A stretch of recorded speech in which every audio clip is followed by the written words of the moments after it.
prices are all anybody's talking about these days. Welcome. My name is Chip Addis. I'm with Addison Hill, and I'm here to talk to you about the sustainable life. And what we're trying to do is blend the concepts of green and being environmentally sensitive to the concepts of wealth management and financial services. As we all know, gas prices are exceeding $4 a gallon. And we as drivers now have some choices to make. We can continue to drive as we've driven in the past, or we can simply drive less. Makes sense.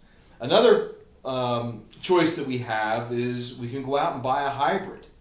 And a hybrid's going to cost us more money to purchase the vehicle, but we will certainly consume less gas.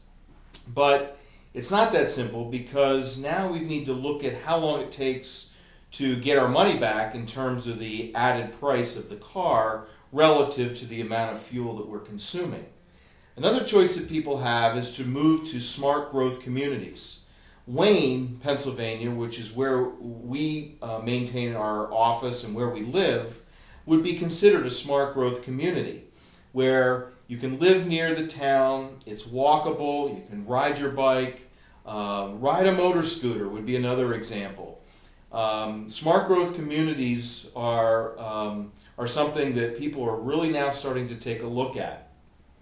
Now, when we talk about gas consumption and automobiles and that sort of thing, really it boils down to how much mileage are you getting to the gallon, or what do the costs of annual fuel consumption, what are those costs of annual fuel consumption?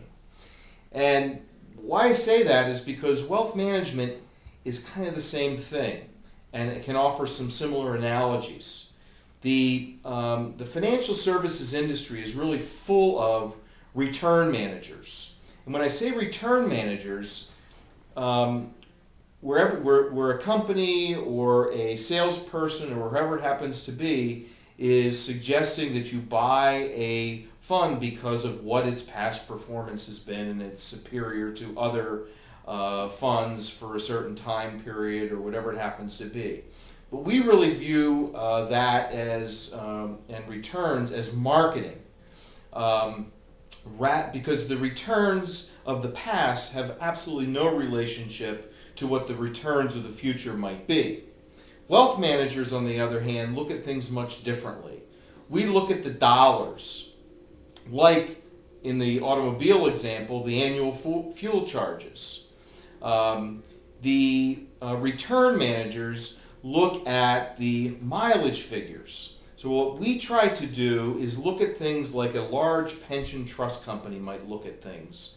And if an individual or a couple comes to us and they have a financial situation that is what we would call overfunded, then we as a wealth manager might suggest to that family that you might want to consider reducing the amount of equity or stock exposure in your portfolio, because we want to make sure that you're not subjecting yourself to more risk and than what you can tolerate, and what could then jeopardize your future financial situation. So if you have enough dollars, why continue to take those kinds of risks? So what we're trying to suggest here is that buying into the return game might really end up costing you more in the future than buying into looking at your situation in dollars.